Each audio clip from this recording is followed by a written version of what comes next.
and welcome back to another episode of Emerging Voices, where we interview those within NACADA's Emerging Leaders Program. My name is Matt Markin, and as always, I'm joined by... I'm Bree Harvey. And we have a special guest today, and that guest is none other than the wonderful Aysha Haq. Aysha Haq has over 25 years experience working in post-secondary in Canada and the United States. She has worked as a program assistant, transfer credit coordinator, and over 15 years as an academic advisor in multiple faculties and departments, most recently as interim manager of academic advising at Kwantlen Polytechnic University. She has recently returned to her role as a degree advisor in the Faculty of Arts at KPU.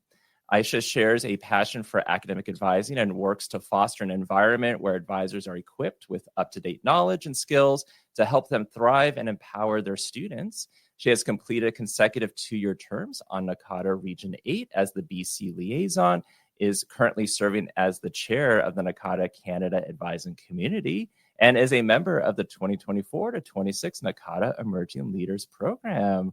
Aysha, welcome. Yay, thank you. So amazing bio. I think this will be a fun interview. So let's kind of expand upon that. Tell us a little bit more about you. What's your journey been like in higher ed? What's your origin story like? Yeah, so I started long time ago in a galaxy far away at the University of Washington, and was working in the Student Services Office as program assistant.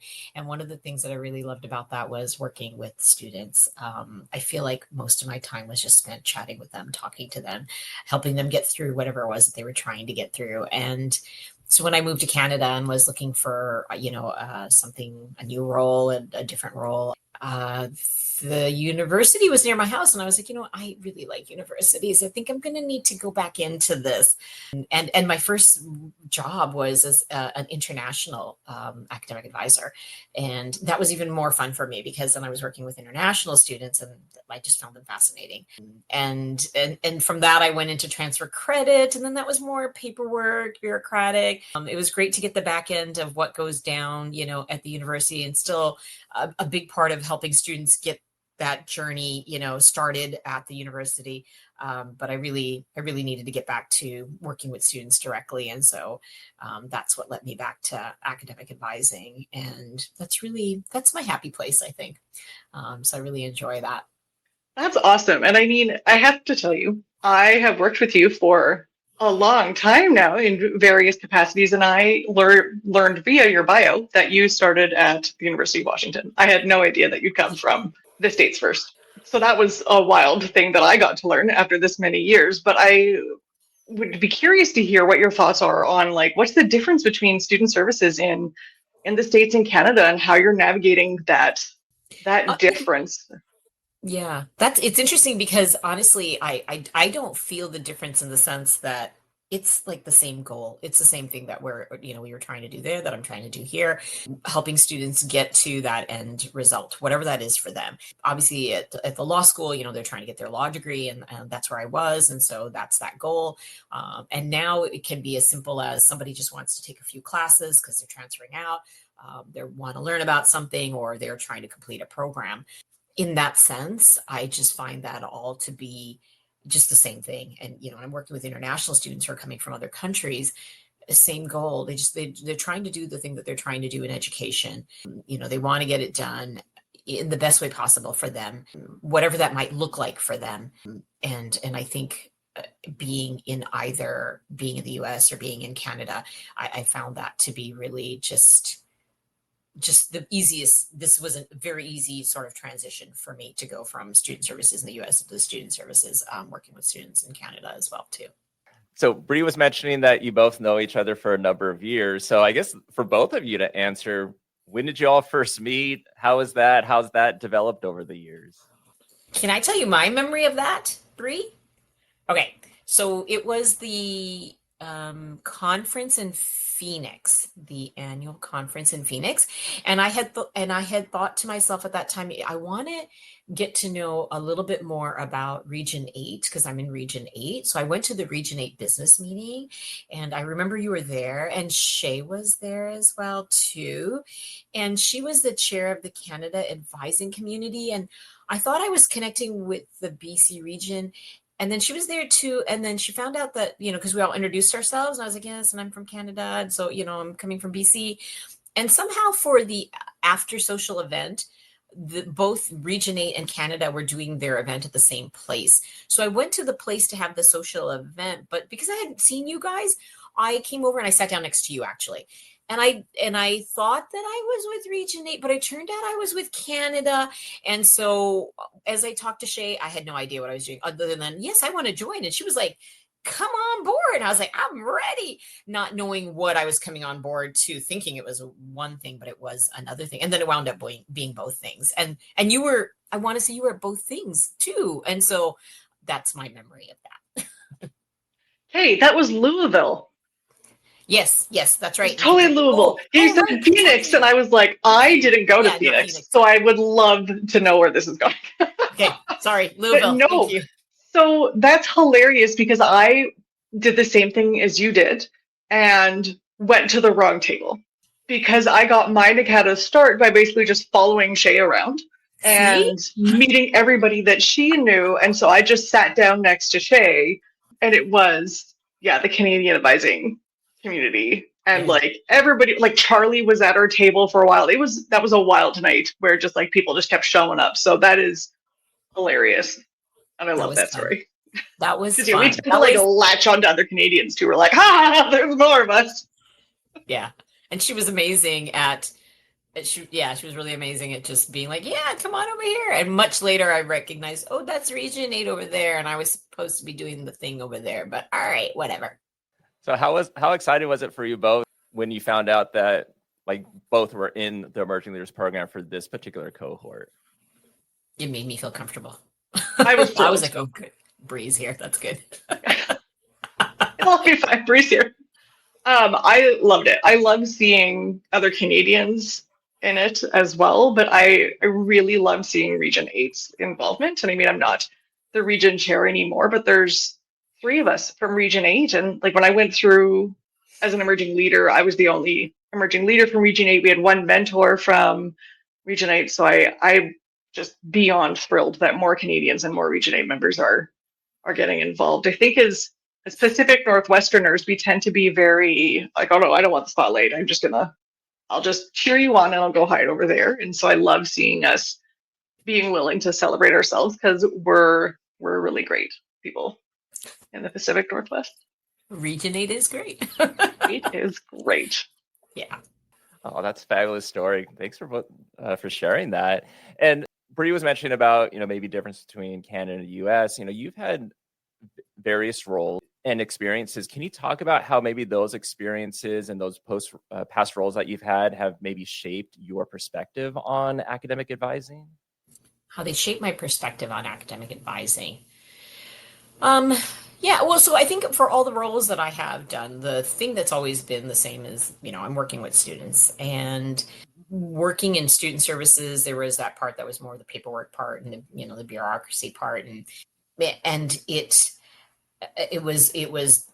appealed to me for different parts of my brain that like to do that. But the part that I really did enjoy was, again, the part where I'm working with the student and talking to the student and getting to know the student.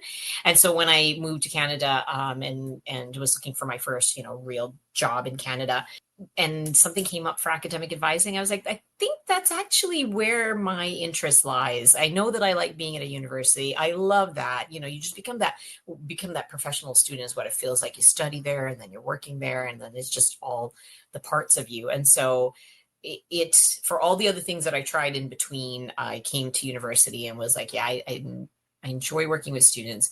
I think being an academic advisor would probably be the best fit for me. It gives me all the good feels. It also helps me, use whatever my knowledge is on systems in universities and get students to where they're trying to go to. Because there's a lot of bureaucracy, as in universities, whether it's south of the border or north of the border. And that's really not what a student knows or needs to know, but they do need to get through it.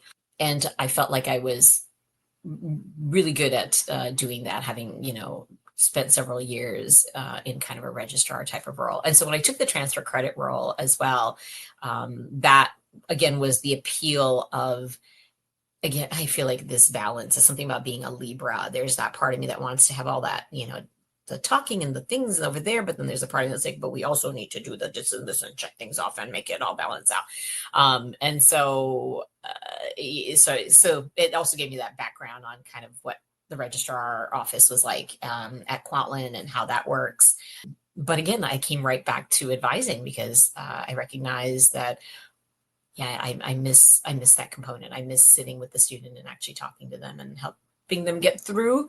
And how proud do I feel at the end when, it's graduation?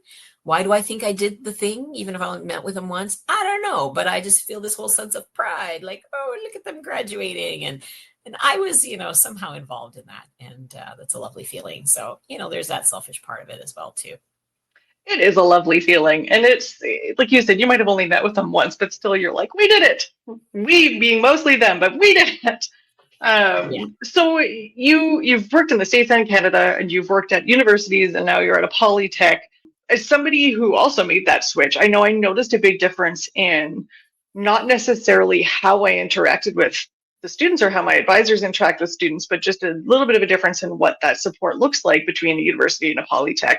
What have you found to be the biggest difference in the needs of your students at Kwantlen versus at a more traditional four-year university? Right. That's a great question. The Polytechnic piece is really interesting because, we have everything. What we not have is sometimes what I think. We've got an acupuncture degree that just like is new, which is really great and exciting. And at one of our campuses, we have a farrier program. When we did an event there, we got to go and walk around and see the horses. And I really enjoy that. Yeah, I just was like, okay, the fact that we can do this. And the other campus, they have an automotive program. So you can take your car in and, let the students work on it. And that's kind of neat. That's not, it's just the many different types of things, types of learnings that a student can have that maybe in a traditional four-year university, might seem a little bit different. I really enjoy that part of it. I learned a lot from my students, right? I did say when I left the law school, I was given an unofficial law degree because I was like, I feel like I'm a lawyer now because I've been here and talking to all the people about it. And so here I am with my JD.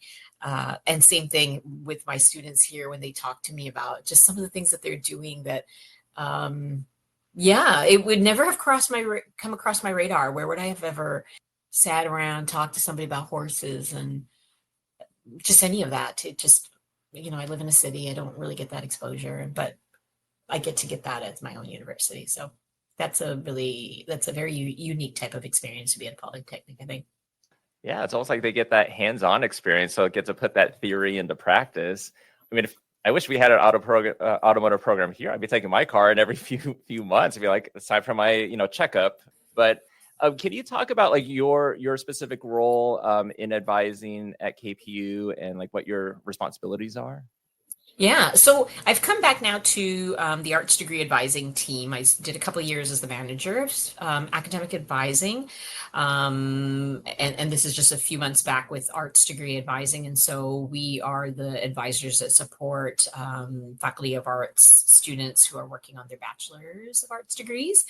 And so we're working with them for third and fourth year, just all the things with the academic advising and then all the appeals and, the thing that I really enjoy, which is figuring out, okay, how can we get you graduated? What can we do to make this thing happen? Because I'm here, I'm working with the deans, I can go and advocate directly with them. I can say the thing and then we can get graduated. And so this is what I've just come back to. Amazing team and just really excited to be where I am again. That's great. And I love the idea of kind of getting back in front of the students and talking to them. I would love to hear your thoughts on the eternal question for Bachelor of Arts students of what can I do with my degree? We get that, or we all the time. Anybody that offers a Bachelor's of Arts degree, I feel like gets that question 400,000 times a day. And I'd love to hear how you answer it. Yeah, that's a great question. So, the thing that our departments are really good about doing is also posting a lot of information on their website about careers and routes that you can take if you're doing this program. We don't have the career advising piece with for us as academic advisors. I know some do, so that's not really where our focus winds up being. We can speak to whatever the department's identifying to us about what to do with these degrees. A lot of our students are actually moving on into even further learning, and so there is that conversation about what is that for you. Like if you're trying to teach, I had a student who wants to teach, and there was a disc, and they were like, what kind of like elective should I take? I don't have a ton of room, but what should I take? And I was like, the benefit of the BA is you get to choose that for yourself as well too. And you get to round yourself off in whatever way. And if you're teaching these middle school kids, throw in a counseling course. Maybe, you might want to need that. Or, what is it that you think that I'm trying to think of what a middle-aged student is interested in. Right now, I couldn't think of it, but I was like, think about the thing, and how in your life you wish you would have known this thing, and try to plug that in somewhere into your degree and be creative with it, because you can definitely say to your future whomever where you're applying, or at a workplace, that, oh yeah, I took this year of Spanish, and so actually I've got that language, and I've got this other language that I threw in as well too. So here I am with a population that is heavy in that, and I can do that. And so I think the fact that the BA gives them that flexibility, that's the thing that I always talk to them about. What are your interests? Where is it that you think you want to go? And what can you take with us that'll help you, get there and explore some more of these interests that you have. I feel, Bree, like when we do season 2, we should ask that question to everybody now, just to see how they answer it. Yeah, and I love your response to that. Yeah, it's kind of helping them explore, but also maybe even addressing some misconceptions they might have about what a BA degree is and can offer them. And I think kind of connected to this, and in a way also kind of connected to when we read your bio, was, you talk about emphasizing like empowering advisors to help empower their students. So in a way, kind of your answer to that, I think, addresses that. But what does empowerment look like in practice to you with helping advisors help empower their students? So students come in and they feel they're very like, they want it to be prescriptive, right? What do I take? Is this just it? And I feel that this is their opportunity to explore. This is where you really can do the thing that you think you want to do, and we can try to figure out how to make it work. And it will enrich you. It will, open your world up to other things. You may discover the thing that is the better thing for you. And, I'm here to support you through that. I've had students come in so many students come in who tell me that, oh, well, I'm doing this because my dad said business was a better thing for me. And sometimes they need someone to help them look at their grades and be like, yeah, I see that. But I also see that you get that grade in that accounting course and that econ course, and you kind of need that to move on to the next level. And that's not where you're at. But that other one that you got that A+ in, have you considered just doing this or that? What if you tried that? What if you did that piece of it? And it's almost like being a life coach. And that's what I think the empowerment piece comes into, that then there's that next part about, well, but my dad said that. Well, okay, but your dad is also not helping you take that final or do that homework, and maybe you want to have that conversation, or here's some tools that we have for how you can have a conversation with a parent. And, we offer this and we offer that. And I think it's opening their mind and their world up a little bit more so that they can have tools that help them, find their voices and pursue their passions. Sometimes it's just, that's what somebody needs. They just need that person. And I think it winds up being the academic advisors often that are the people that say, yeah, you can get through this. We've had students give a shout out at graduation speeches to an academic advisor. And I always think, yep, see, that's what we did for you right there. And so I'm hoping that I'm reaching, helping students get there. I know I had those experiences in my office with parents and students, and sometimes it's their first time to hear somebody say to them and the parent that, well, maybe that's not the best fit. And I've seen them make the change. So, yeah. Okay, so looking at the empowerment piece, I'm going to poke at this a little bit. So you talked about how you empower students to make some of their own choices about their education, and you've also spent time as an interim manager of advising. And I know as a fellow supervisor, I say to my team often, your job is to support and empower students, and my job is to support and empower the advisors that support and empower the students. What does that difference look like in your practice? How did you empower your advisors? And how is it different from when, now that you're back in advising, you're empowering students? Well, I mean, as a supervisor, it's more about making it possible for them to have schedules that give them the space and time to, meet with students and of course, also not get burned out. I'm thinking about, like peak registration times, giving them tools, whether I don't provide the tools in the sense that we've got certain platforms that that the university is using, but the tools that they need to become familiar with some of these new platforms that we're using, the space and time for that. PD opportunities, because that's important. Even for me as an experienced advisor, there's always something to be learned, something to be shared. And for students, with them, I still feel it's still the same. It's these conversations that happen that kind of open up their world a bit, give them that space to sort of explore. For me, that's the empowerment piece. Being able to kind of sit freely and talk about what it is that they're trying to do, how they can do it, and also maybe giving them things that they had not considered. Like, for our criminology students, we have a prison in and out. I'm going to say the course wrong, but allows them to go into prisons and learn a thing. And students that keep telling me that they want to be lawyers, and this is another thing to add to your sort of resume as a student for applying to law school. I think you're headed down where I would love to hear your thoughts on this. So you talk about like how to really make your degree robust with your students, make your experience robust. Have you had to have conversations with your advisors about that? If you have that advisor that if you were grading them and they were getting D's in some places and A's in some places, how do you coach that staff member to seek out opportunities that maybe align better with their skills and their passions and their interests, as opposed to the pieces of it, like you said, like you had the bureaucracy piece, which is great, but not where you found your joy. So how do you do that same thing with team members? With people? Yeah, that's a good question.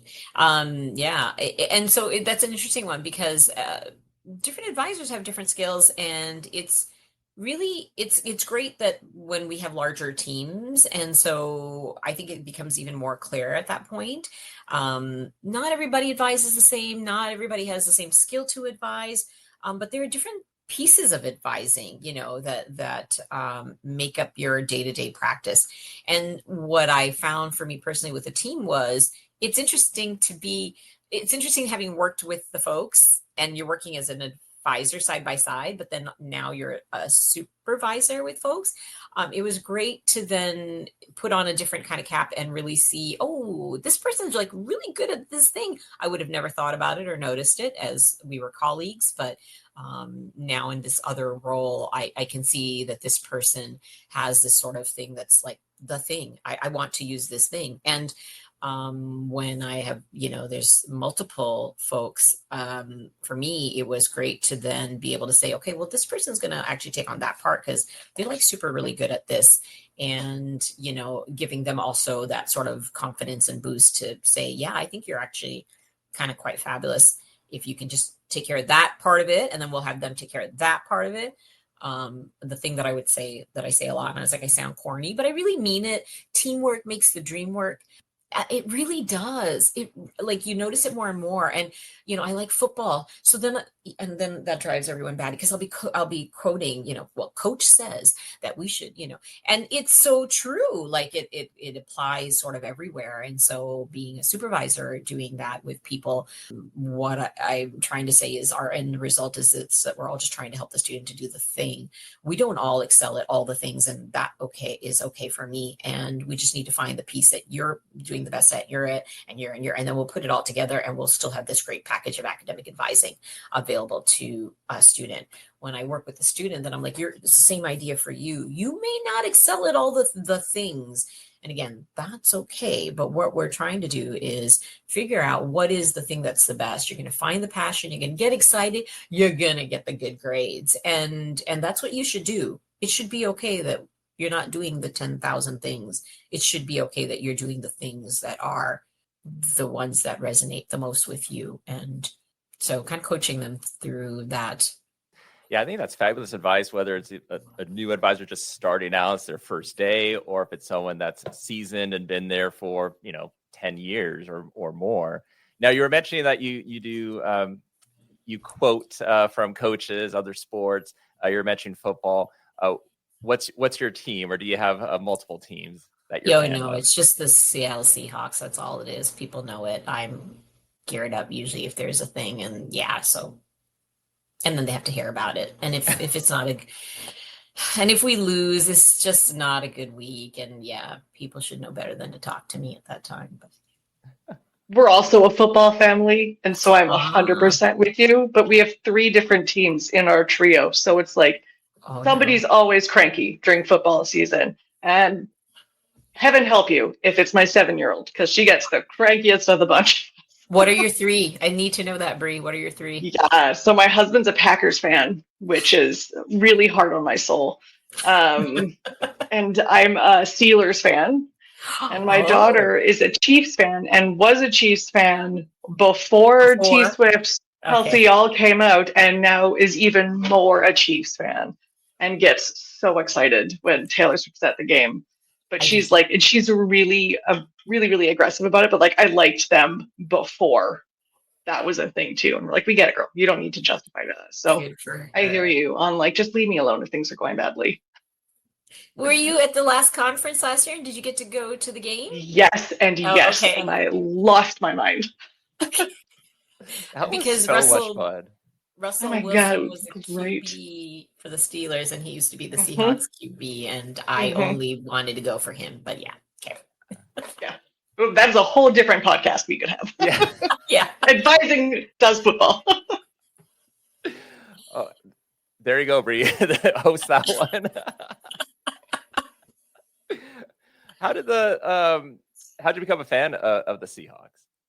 Well, I mean, I lived in Seattle. So before that, when I lived in Houston, I was a Houston Oilers fan. And then we moved to Seattle, and then I was a Seattle Seahawks fan. And that was just it. So that's been 40 years as a Seahawks fan. I was a season ticket holder for multiple years. And the last year that I had season tickets, I had already moved to Canada. So then I was making the journey back and forth for the games, and eventually got tired. After that year, I was like, okay, I think I'll just let that go now. But yeah.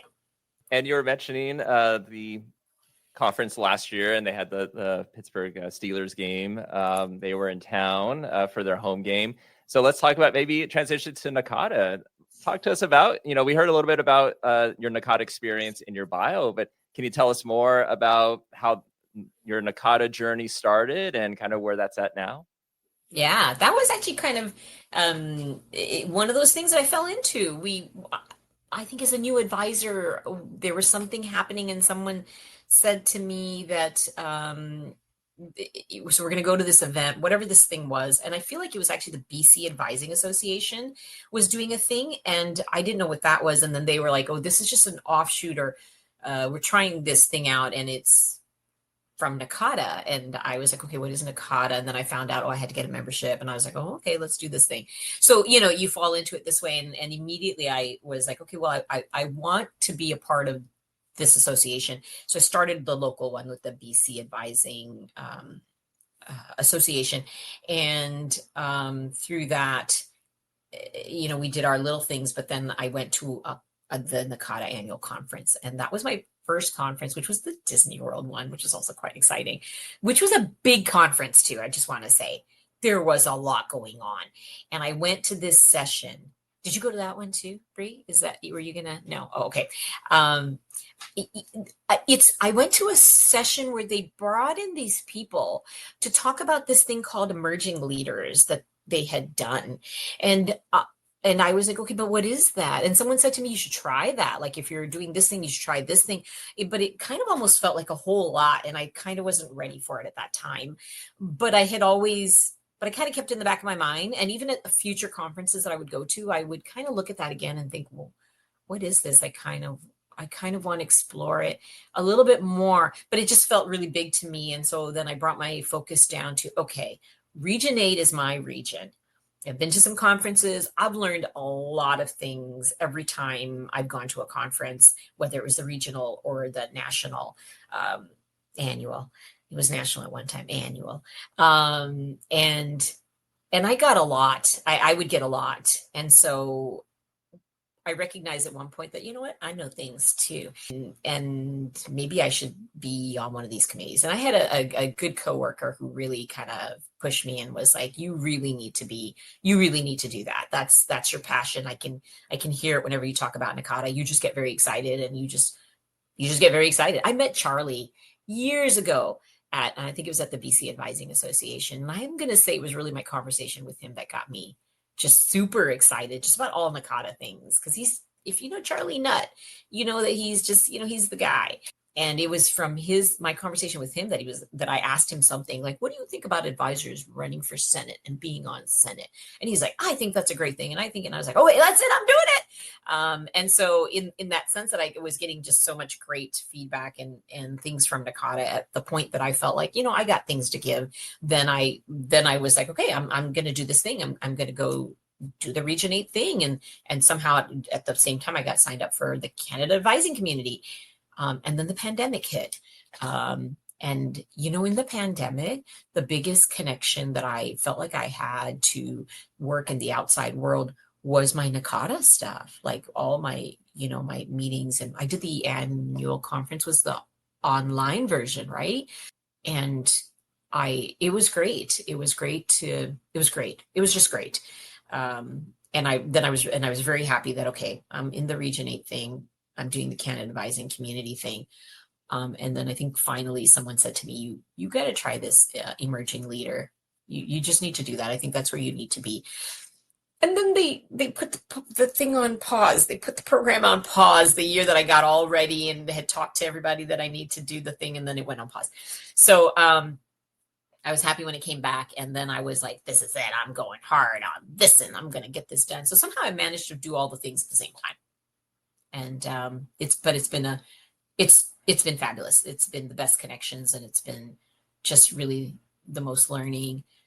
People who I feel have mentored me along the way. And I feel like that's where I'd want to move into, where I can, pay it forward, give it back. It's lovely. And I feel like a lot of us have that story of like somebody was cheerleading us. And I mean, it's not surprising. We're all advisors who are used to cheerleading students. So of course we cheerlead each other.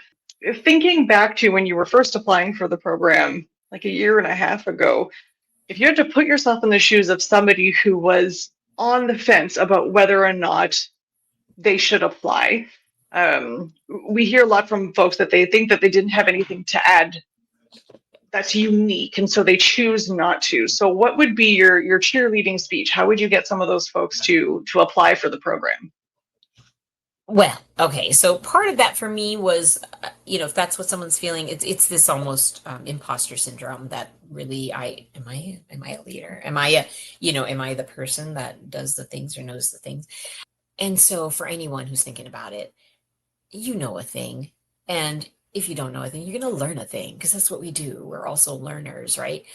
You open your world to so much of what's going on in NACADA as well, too, and to try to be a voice for change as well. For anyone who's just thinking about it, man, just do it. You'll be amazed at what you can put on paper to even apply for something. Like you think you can't, but then you sit down and you start to think about what, you've done and what what you want to learn and what you want to do. And then, it starts to happen for you. It's a goal. Like for me, it was a goal. Like I had just decided this was the thing. I'm doing this thing. I'm putting it all there.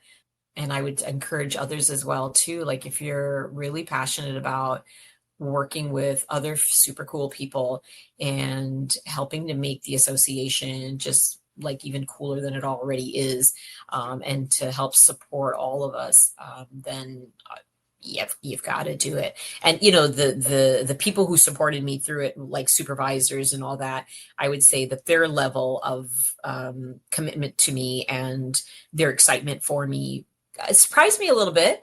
I wasn't expecting it, but that's such a good feeling as well too, to then gave them an opportunity to give me some really positive feedback as well too. And so you may find that as you're doing that, you'll have these great supervisors who also be like, wow, look at you with all the goals that you're doing as well too. And I also recognize that you have these great skills in you. And so, channel that for good. Teamwork makes the dream work. And so everybody contributing and being a part of it is just really important to all of us, I think. Yeah, love it. And you were mentioning goals. So I think that's a great segue to talk about what were your goals in year one of the program and how did that go? Okay. And I've mentioned this before.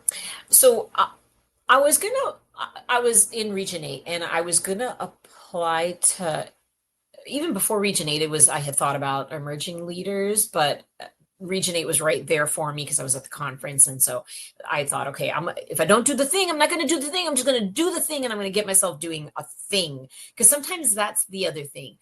You just don't, you just stop yourself and you don't get there. So if you're listening to this and you're like, I'm thinking, man, just do it. Just do it. Just do the thing. I thought I would start the Region 8 and then I was thinking, okay, well, I'll do the emerging leaders too, but somehow I was in the Canada advising community as well. And I thought, okay, I'll still do the emerging leaders too. And I had started the process and went into hiatus. So other things came up and I thought, I'll just do them. So the opportunity to chair Canada advising community came up and, we needed a chair. There were things that were going to happen if we didn't have a chair. So I was like, all right, I'll step up and I'll do this because I'm trying to do emerging leaders, but it just went on hiatus. And so, okay, I'll just do this. So I felt like I did things kind of like backwards. I started doing the leadership stuff sort of first, and then the program came up and then I'm in the program. And so they're like, what's your goal? And I was like, well, it was going to be my goal was originally to get into the, a committee and then, do the thing a little bit more in the committee, but some have already jumped to that now. And so now here I'm in the emerging leaders program. And so what it's really doing is helping me to be an effective chair. So I thought, okay, well, that works out really good because I've got some good mentors that, were like, okay, try this, do this, did you do that? What about this? Connect with this person. So it didn't matter at the end of the day how it sort of rolled out for me, the goal of trying to take on more and more roles within the association and at higher levels where I can also help others. It just all, turned into however it turned into, but it's all good. And it's all like, it's all just jiving really well together. That's awesome. And it's really too bad that the program halted, but it sounds like I gave you the opportunity to like jump in and figure it out for yourself. And now you're on the program and you get the best of both worlds. Yeah. It's wild to me that we're already almost halfway through the 24 to 26 class. Like we're just 2 months away from the halfway point. So tell us a little bit about what's next. What do you have planned for your ELP time over the next 14 months? Yeah. So they're having a restructure of the communities. And, that's a time where we're looking at where we're going. There were so many communities before, and it'll go down to the 16. And I'm still trying to wrap my brain around what that looks like. And I think part of that for me, right, is guiding folks through what this next step is going to be. So for this next year, I was doing, that year-end report and just kind of looking at what my goals had been for this past year and what we were trying to accomplish. And our community is not huge. We're small but mighty. And so, the goals were to just keep us connected and keep us moving along. There've been so many challenges this past year for the community, financially, politically, all the things that are happening. And so I think even for just moving forward, it's nice to be in the ELP and to be connected with leadership. And it helps to really give me a sense of, okay, how are we moving forward here with our community? What can we do to make things happen? I just really appreciate the fact that I have this network now because of ELP. It's going to be really important, I think, for our community to have that.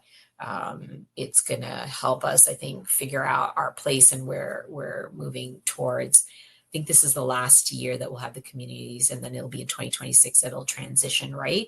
So I feel like whatever work needs to be done here, I'm in my ELP, and that's giving me all the opportunities and the resources to try to get some of these other goals over here accomplished as well, too. They tied together so well.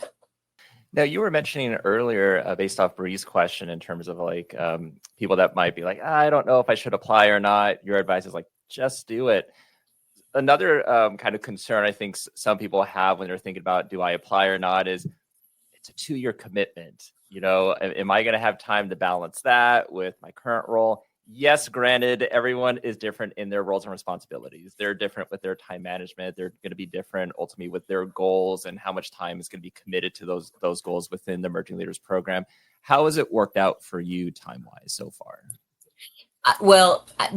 Because I had started when I started it, I was also on Region 8, and then I was chairing Canada, and then I was in ELP. I thought, what am I doing? And I was the manager of academic advising. And I was like, okay, that's it.